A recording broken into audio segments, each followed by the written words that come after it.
नमस्कार, मैं हूं शुभ मिश्रा और आप सभी दर्शकों का अन्नदाता कार्यक्रम में स्वागत करती हूं। हमारे देश का किसान जन का पोषक है, वह श्रम का देवता है, अन्नदाता है और उसमें ही भारत की आत्मा निवास करती है। ऐसे ही किसानों की प्रगति के लिए हम खेती बाड़ी से जुड़ी हुई बहुत सी नई लाभकारी जानकारियां हर रोज सुबह लेकर आते हैं। तो चलिए कार्यक्रम शुरू करने से पहले देखते हैं क्या है आज अन्नदाता में। खेती के साथ साथ पशुपालन का कार्य प्रदेश के बहुत से किसान भाई करते हैं, जिसमें सबसे अधिक खर्चा पशुओं के आहार पर आता है और हरा चारा पशुओं को साल के कुछ ही महीनों में मिलता है, जिसका सीधा प्रभाव पशुओं के स्वास्थ्य पर पड़ता है।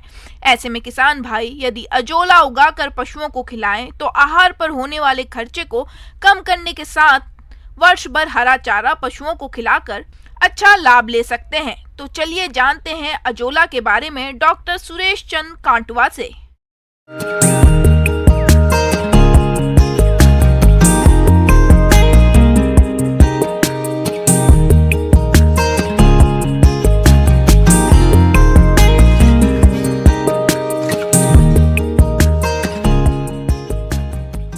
आज हम चर्चा करेंगे पशुओं के हरे चारे के रूप में, या हम कह सकते हैं कि संपूरक आहार के रूप में अजोला।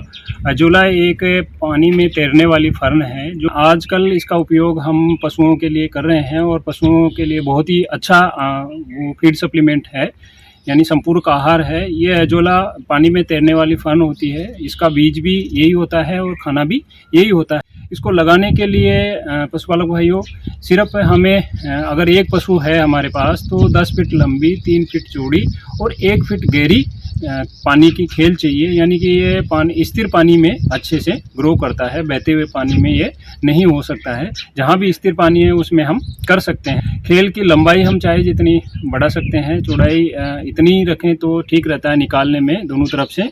और जहाँ भी पानी हमारा स्थिर भरा हुआ है उसमें हम सबसे पहले आधा इंच परत मिट्टी की डालेंगे, यानी कि इतनी बड़ी जो खेल बनी है वो खेल हम पक्की भी बना सकते हैं या प्लास्टिक की बना सकते हैं।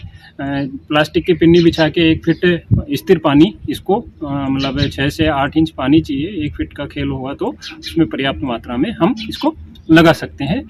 आधा इंच परत जो है 15 से 20 किलोग्राम मिट्टी, इसमें हम जो उपजाऊ मिट्टी है खेत की 6 से 9 इंच गहराई तक की, वो डालेंगे। और साथ ही साथ हम इसमें गोबर की खाद, यानी कि पका हुआ हो तो बहुत ही अच्छा है। अगर कच्चा डालते हैं तो 15 से 20 किलोग्राम इसमें गोबर डालना है। अगर केचुआ खाद है तो वो भी हम इसमें डाल सकते हैं। पका हुआ डालते हैं तो इसमें जलने की या ख़राब होने की समस्या नहीं आती है। 15-20 किलो की जगह 30 किलो भी डल जाता है तो कोई नुकसान नहीं होता है। लेकिन अगर हम ताज़ा गोबर डालेंगे तो इसमें जो हमारा अनुभव है, देखा गया है कि हल्का हल्का ये काला पड़ के ख़राब हो सकता है ज़्यादा मात्रा में अगर हम डाल देते हैं। तो 15 से 20 किलोग्राम में कोई दिक्कत नहीं आती है। साथ ही साथ इसमें हम जो सिंगल सुपर फास्फेट है, राखोड़िया जिसको कह सकते हैं या सुपर के नाम से जानते हैं, फास्फोरस वाला जो है वो 100 से 150 ग्राम एक खेल में डाल सकते हैं। कभी भी हम इसमें नाइट्रोजन वाले उर्वरकों का प्रयोग ना करें। सिर्फ और सिर्फ गोबर की खाद और जो मिट्टी है उसी से इसकी पूर्ति हो जाती है।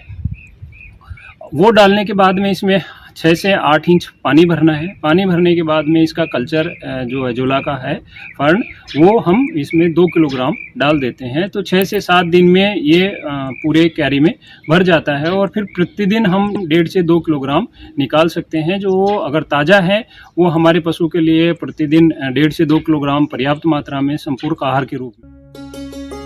किसान आसानी से अजोला उगाकर पशु पक्षियों को खिला सकते हैं, जिससे उनकी वृद्धि विकास अच्छा होगा और व्यवसाय में भी मुनाफा अधिक मिलेगा। तो चलिए जानते हैं अजोला में पाए जाने वाले पोषक तत्व और पशुओं को खिलाने की मात्रा के बारे में। इसमें जो पोषक तत्व हैं, कह सकते हैं कि प्रोटीन की मात्रा 25 से 30% है। कैल्शियम भी इसमें ज़्यादा होता है।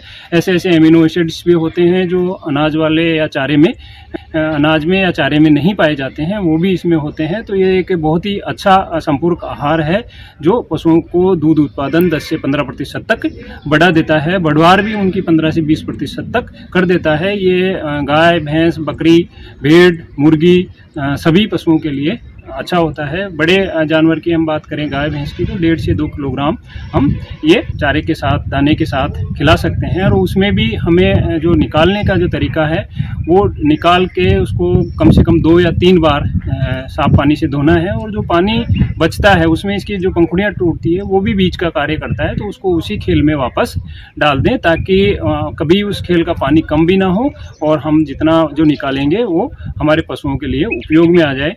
2 बार या 3 बार साफ पानी से धोएंगे तो उसके बाद में हम उस पशु को खिलाना शुरुआत कर देंगे। और साथ ही साथ इसको दोबारा से रिफ़िल करने का तरीका भी वही है। जो भी हमारा एजोला है उसको निकाल के एक टब में डाल लें और दोबारा से उसी प्रोसेस से इस खेल को भर के वापस से छोड़ दें। तो ये पूरा का पूरा प्रोसेस अगर हम अपनाएंगे तो हमारे पशुओं से हम अच्छा दूध उत्पादन लेंगे। किसान भाइयों, जैसा कि हम अपने अन्नदाता कार्यक्रम के माध्यम से समय समय पर आपको खेती और इससे संबंधित तमाम जानकारियां आप तक पहुंचाते रहते हैं ताकि आप इन जानकारियों को लेकर लाभान्वित हो सकें। इसी के अंतर्गत आज हम आपके लिए जानकारी लाए हैं पंचगव्य के बारे में। तो आप अपने स्तर पर किस प्रकार से बनाएं पंचगव्य और किस प्रकार से इसका उपयोग करें, इसके लिए देखिए ये अंश।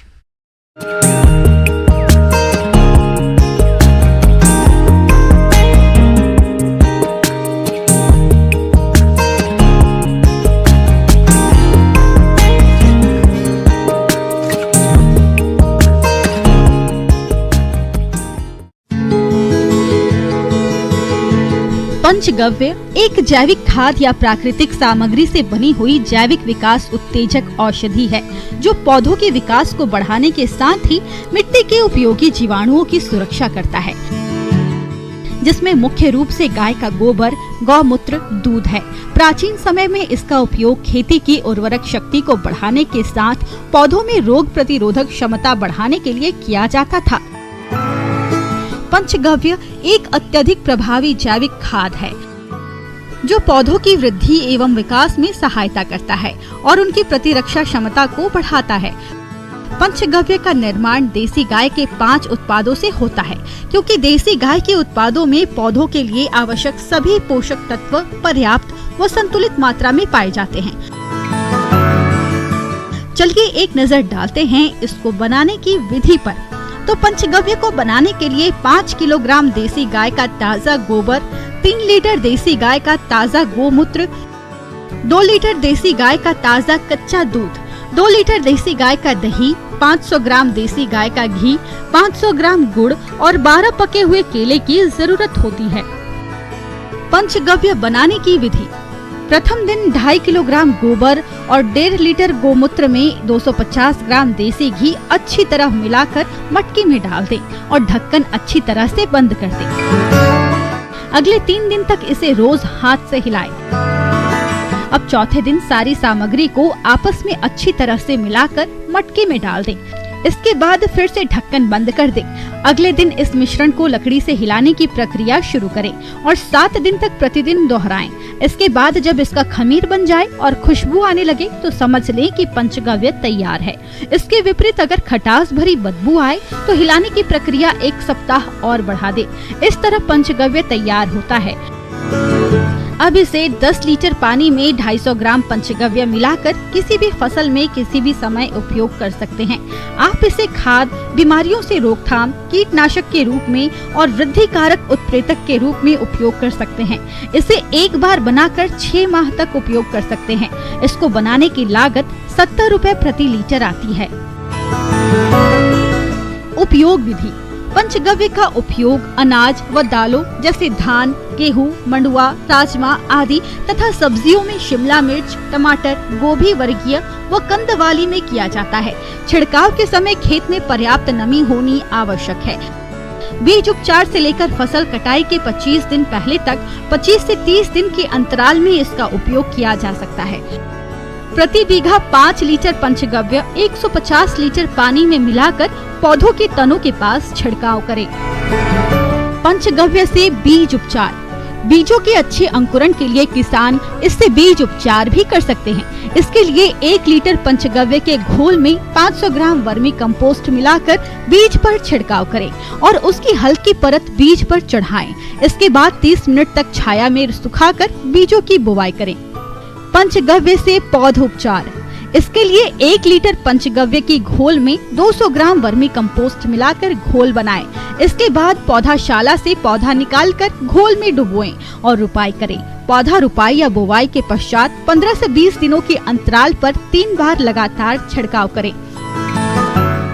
पंचगव्य का इस्तेमाल करते समय कुछ सावधानियां बरतना जरूरी होती है, तभी इसका फायदा मिलता है। जैसे पंचगव्य का उपयोग करते समय खेत में नमी का होना आवश्यक है। एक खेत का पानी दूसरे खेत में नहीं जाना चाहिए। इसका छिड़काव सुबह 10 बजे से पहले तथा शाम 3 बजे के बाद करना चाहिए। पंचगव्य मिश्रण को हमेशा छायादार व ठंडे स्थान पर रखना चाहिए। इसको बनाने के 6 माह तक इसका उपयोग अधिक प्रभावशाली रहता है। टीन, स्टील और तांबा आदि के बर्तन में इस मिश्रण को नहीं रखना चाहिए। इसके साथ रासायनिक कीटनाशक और खाद का उपयोग नहीं करना चाहिए। पंचगव्य के प्रयोग से लाभ के बारे में चर्चा करें तो पंचगव्य भूमि की उर्वरा शक्ति में सुधार करता है। भूमि में हवा व नमी को बनाए रखता है, जिससे मिट्टी में सूक्ष्म जीवाणु की संख्या में बढ़ोतरी होती है। इसके प्रयोग से फसल में रोग व कीट का प्रभाव कम करना होता है। पंचगव्य सरल एवं सस्ती तकनीक पर आधारित है। साथ ही फसल उत्पादन एवं उसकी गुणवत्ता में वृद्धि करता है। सबसे खास बात ये है कि इसका पर्यावरण पर कोई दुष्प्रभाव नहीं होता। आगे और भी है खेती बाड़ी से जुड़ी हुई बहुत सी रोचक जानकारियां, पर यहां पर रुकेंगे एक और छोटे से ब्रेक के लिए और जल्द हाजिर होंगे। और ब्रेक के बाद एक बार फिर से आप सभी दर्शकों का अन्नदाता कार्यक्रम में स्वागत है। बढ़ते हैं अगली प्रस्तुति की ओर।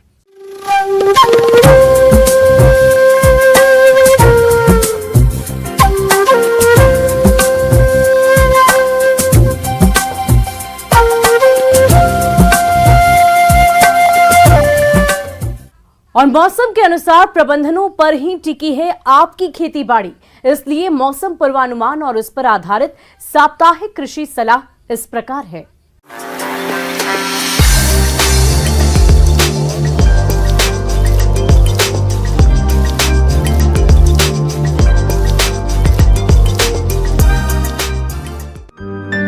ग्रामीण कृषि मौसम सेवा भारत मौसम विज्ञान विभाग रेपसीड राष्ट्रीय अनुसंधान केंद्र सेवर भरतपुर द्वारा भेजे गए मौसम पूर्वानुमान रिपोर्ट के आधार पर जिला भरतपुर और इससे लगे जिलों के किसान भाइयों को सलाह दी जाती है कि आगामी 3 दिनों के दौरान वर्षा की कोई संभावना नहीं है।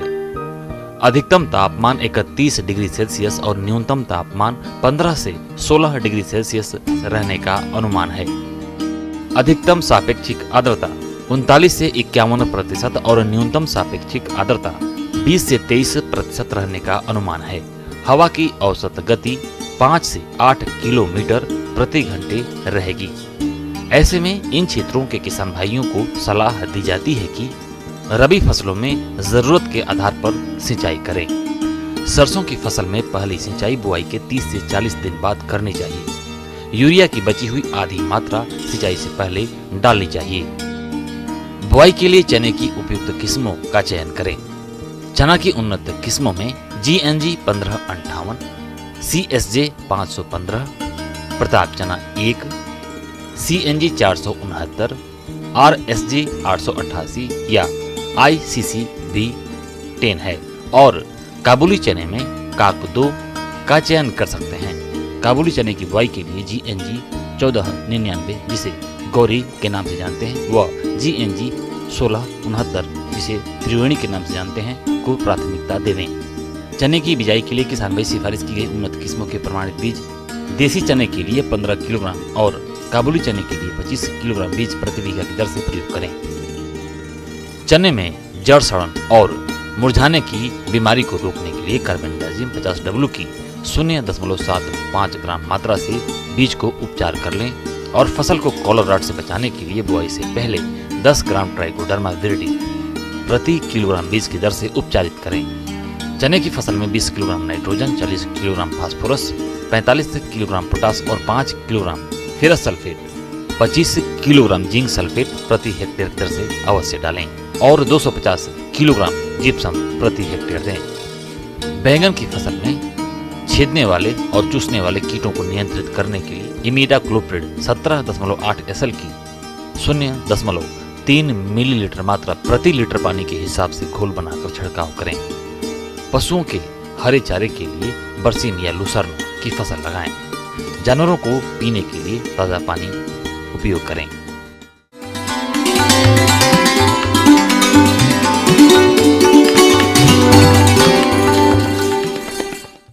अन्नदाता हेल्पलाइन निशुल्क फोन संपर्क सेवा के माध्यम से आपके द्वारा पूछे गए प्रश्नों में से 1 या 2 महत्वपूर्ण प्रश्न को हम अपने कार्यक्रम में शामिल करते हैं और इसी के तहत आज किसान का सवाल और उसका जवाब कुछ इस प्रकार है। आज के अन्नदाता हेल्पलाइन में जिस प्रश्न को कार्यक्रम में शामिल किया गया है उसे पूछा है गांव करवार जिला जोधपुर के किसान प्रमोद कुमार ने। आप मूली की बुवाई के बारे में जानकारी चाहते हैं तो प्रमोद कुमार जी आपकी जानकारी के लिए प्रस्तुत है कार्यक्रम का यह अंश। अभी मूली की खेती करके आप अच्छी आमदनी ले सकते हैं। मूली की खेती करने के लिए किसान भाई आप भूमि का चयन कर लें। आप देखें कि जहाँ पर जल जमाव की एरिया ना हो, ऊंची ज़मीन हो जिसमें जीवाश्म की मात्रा अच्छी हो, तो वैसे ज़मीन का आप चयन कर लें। भूमि का चयन और तैयारी। मूली की खेती सभी प्रकार की भूमियों में की जा सकती है, लेकिन मूली का अच्छा उत्पादन प्राप्त करने के लिए रेतीली दोमट भूमि अधिक उपयुक्त रहती है। मूली के लिए गहरी जुताई की आवश्यकता होती है, इसीलिए खेत की एक जुताई मिट्टी पलटने वाले पिलाऊ से करने के बाद 2 से 3 बार कल्टीवेटर चलाकर भूमि को समतल कर लें, जिससे फसल का उचित विकास हो सके। भूमि का चयन कर लेते हैं, उसके बाद आप प्रभेद का चयन करें। किसान भाई आप पूसा रेशमी है, पूसा मृदुला है, अर्का निशांत है, काशी श्वेता है और काशी हंस है, जो आई बिहार की वैरायटी है। और काशी श्वेता 30 से 35 दिन की प्रभेद है और ये 450 कुंटल लगभग इसका उत्पादन क्षमता है। खाद और उर्वरकों का प्रयोग। किसान भाइयों, मूली की फसल से अधिक उत्पादन प्राप्त करने के लिए खाद और उर्वरकों का संतुलित मात्रा में प्रयोग करना जरूरी होता है। इसलिए 150 कुंटल गोबर की खाद या compost, 217 kilo urea, 313 kilo single super phosphate तथा 167 किलो म्यूरेट ऑफ पोटाश प्रति हेक्टेयर की आवश्यकता होती है। इनमें से गोबर की खाद, सिंगल सुपर फास्फेट और म्यूरेट ऑफ पोटाश की पूरी मात्रा का उपयोग खेत की तैयारी के समय पर करना चाहिए और यूरिया को 2 भागों में बांटकर पहली मात्रा का प्रयोग बुआई के 15 दिन बाद और दूसरी मात्रा का उपयोग 30 दिन की फसल अवस्था पर उपरिवेशन के रूप में करना चाहिए। बुआई से पहले मूली के बीजों को कार्बेडाजिम दवा 3 ग्राम प्रति किलोग्राम बीज की दर से बीज उपचार करें। और मूली की खेती करने के लिए किसान भाई रो से रो अगर ये 25 सेंटीमीटर का दूरी 25 से 30 सेंटीमीटर है, उसी रो पर 10 सेंटीमीटर के दूरी पर अगर बीज की बुआई कर देंगे तो आपका उत्पादन क्षमता इससे भी बढ़िया मिलेगा। पूरी उसमें सूरज की रोशनी प्रॉपर वे में मिलेगा, हवा का प्रवेश होगा और इसमें रोग व्याधि का भी प्रकोप कम होगा। दूसरी विधि है मेड़ों पर बुआई। इस विधि में क्यारियों में 30 सेंटीमीटर की दूरी पर 15 से 20 सेंटीमीटर ऊंची मेढ़े बना ली जाती हैं। इन मेढ़ों पर बीज को 4 सेंटीमीटर की गहराई पर बो दिया जाता है। बीज उग आने पर जब पौधों में 2 पत्तियां आ जाती हैं, तब पौधों को 8 से 10 सेंटीमीटर की दूरी छोड़कर बाकी पौधों को निकाल दिया जाता है। बुआई की ये विधि अच्छी रहती है क्योंकि इस विधि से बोने पर मूली की जड़ की बढ़वार अच्छी होती है और मूली मुलायम भी रहती है। मूली की फसल में खरपतवार नियंत्रण। मूली की फसल को खरपतवारों से मुक्त रखने के लिए रासायनिक खरपतवार नाशक दवा पेंडिमीथेलिन घोलकर प्रति हेक्टेयर की दर से बुआई के 48 घंटे के अंदर प्रयोग करने पर शुरुआत के 30 से 40 दिनों तक खरपतवार नहीं उगते। इसके अलावा आप बुआई के 15 से 20 दिन बाद निराई गुड़ाई कर फसल को खरपतवारों से मुक्त रखें। मूली की अच्छी पैदावार देने के लिए फसल में पानी की अधिक जरूरत होती है, इसलिए आप फसल में 4 से 5 दिन के अंतराल पर सिंचाई जरूर करते रहें। मूली की जड़ें पूर्ण विकसित हो जाएं, तब कड़ी होने से पहले मुलायम अवस्था में ही खोद लेना चाहिए। मूली की पैदावार इसकी किस्में, खाद व उर्वरक और शस्य क्रियाओं पर निर्भर करती है।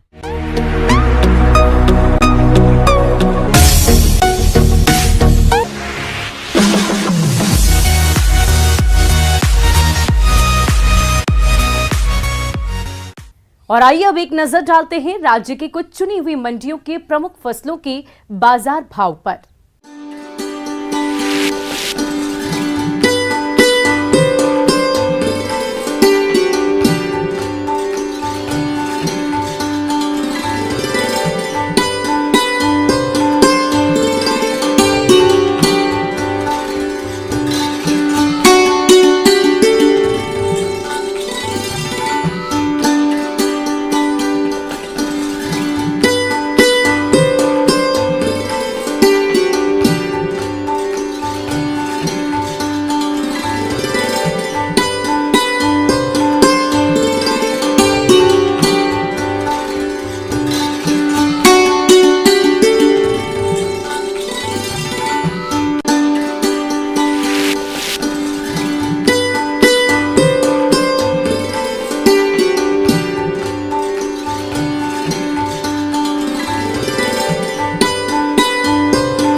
किसान भाइयों, अन्नदाता आपकी सेवा के लिए संकल्परत है। कृषि संबंधित समस्या और सुझाव के लिए आप हमें इस पते पर संपर्क कर सकते हैं। प्रोड्यूसर अन्नदाता news 18 Rajasthan, Ramoji film city, Hyderabad 501512। साथ ही आप हमें ईमेल भी कर सकते हैं। हमारा ईमेल है p18annadatarajasthan@nw18.com।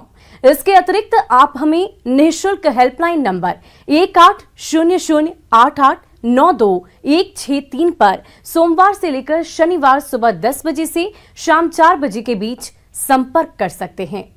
किसान भाइयों, अब समय हो रहा है आपसे विदा लेने का, तो हमारी अन्नदाता टीम को दीजिए इजाजत। कल फिर आपसे मुलाकात होगी कृषि संबंधित कुछ और महत्वपूर्ण जानकारियों के साथ। नमस्कार।